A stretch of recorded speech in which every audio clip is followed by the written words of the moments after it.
Uh, it says, my brother died from depression. He also frequently exercised, had supportive friends and family, was successful in school and work. He had goals that he was constantly reaching.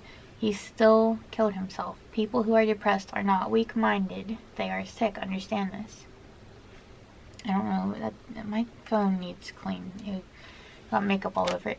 But that meme, like, so many people are not aware of how bad it can be. You could be in shape, you could be working out, you could have friends, family, ton of them. You could have all of that and you could still be depressed. And I don't have all that. I don't have anything like that going for me.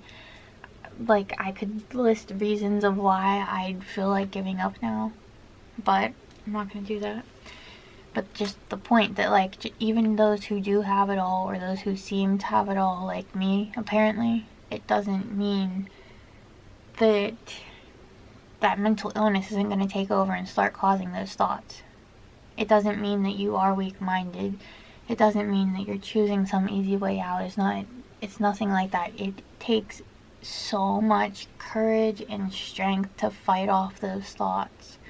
So, I always say this at the end of the video. I should have said it at the beginning of the video. It's not just for those who are dealing with it and going through with it, and like what I mean by that is experiencing the thoughts, but it's also for the support system to know, like, just because they look like they have, maybe they're in school, maybe they have good grades, maybe they're excelling and everything, maybe they seem like they have tons of friends and they have supportive family and everything. It doesn't mean that if they have mental illness, it doesn't mean that they're not thinking these things just because they seem to have all that going for you. I don't mean to, like, make anyone nervous about it, but it's just a reality check. So many people, like, the closest family to me didn't even know that I had suicidal thoughts that bad.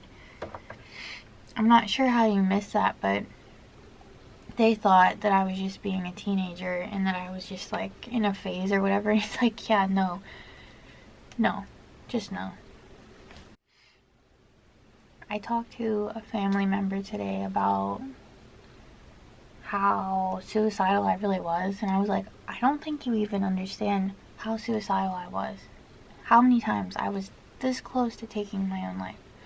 And they told me, like, I had seen a little bit of what you had on your website and a little bit of your videos, but no, I could honestly say that I don't know how many times or how bad it was. And I'm like, it's not really something that I just advertise, like, oh yeah, I was so suicidal, like, whatever. But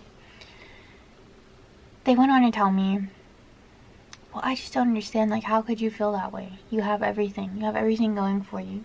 Look at your life, look at what you have. And then started listing off things about, like, my appearance, my mind, my level of intelligence, my family, my just everything that I have, materialistic and not.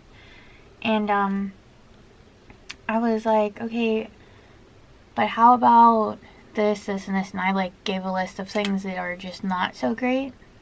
And they're like, oh, well, I would have no idea about that. And I'm like, yeah, it's not really something that you bring up at family functions. And they're like, well, I didn't know that. And I'm like, again, not really something you bring up at family functions. Like, I just said, like, this is why I get so upset, because no one will ever just have a conversation with me. I just get dismissed so easily. And this is probably, like, one of the most frustrating parts about depression. Anxiety too, but as far as, like, the suicidal thoughts go and everything, it's because most of the time, like, oftentimes, it's the ones who look like they have it all. They look like they're happy. They look like everything's going for them.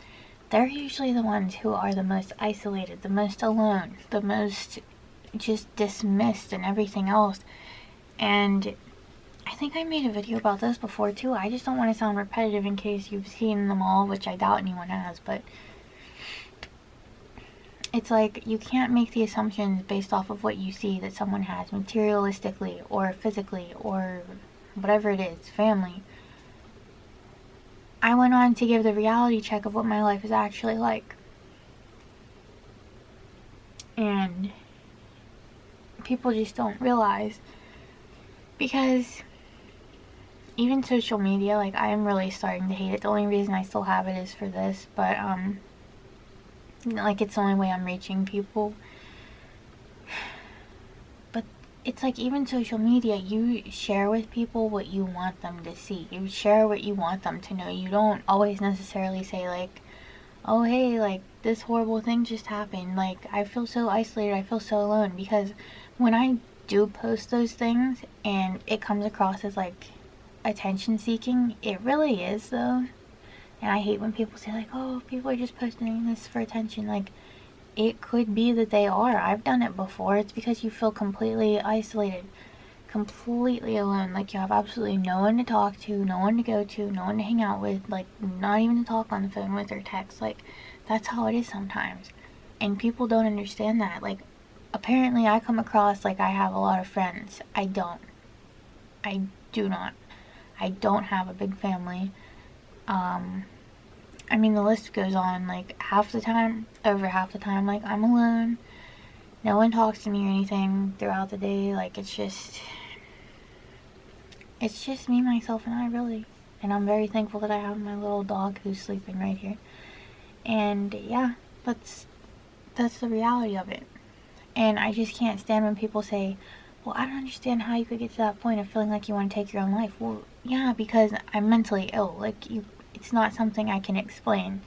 It's not like I wanted to be dead. It was like I was so desperate for all of the pain to end, for the isolation to end, for just feeling so alone and sad and depressed all the time. It always felt like it was the only way out. And now I know that now I just start stuff like, I'll start projects of, like, organizing, reorganizing, doing whatever I can constructively to pass that feeling and make myself busy. Like, that's what I found that works best for me, is just whenever I start to feel like I'm isolated and alone, no one to talk to, I make myself so busy. It's like, well, I wouldn't have time to talk to anyone anyway. I wouldn't have time to hang out with anyone anyway. That's how I've been. So I don't know if that's helpful for anyone, but that's what I've been doing to try to cope with that. But I just can't stand when people make the assumption and they're like, you have absolutely no reason. And also, this family member also told me, like, well, okay, I have anxiety. I know what it is, and I've never felt like that. I've just given it to God to help me get through it. That's great. It works for you. I've said this before, too. That's great if it works for you, but it doesn't mean that it's going to work for everyone else, too. It doesn't.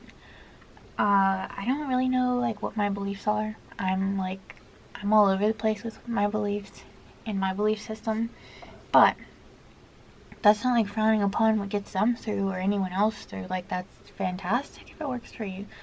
But that didn't work for me, especially back then when I was really suicidal and had constant suicidal thoughts. And I just wanted it all to stop and be over and be done with. But, yeah, like, comparing anxiety levels, comparing depression levels, like, that's not cool. I don't even know how else to word it.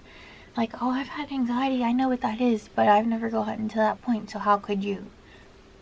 We have different levels of it. It's not a competition, and I'm glad you didn't have them, but I did, and I don't know what to say about that. Like, you know what I mean? Starting to get very frustrated talking about this. So, it's just crazy that, like, the people who are closest to you usually don't even know. And this was, like, a big reality check for me. So, just because people look like they have it all and because they look like they're happy, and it doesn't mean that they're not dealing with a mental illness. Like, it's not that you are choosing to think these things. It's truly an illness.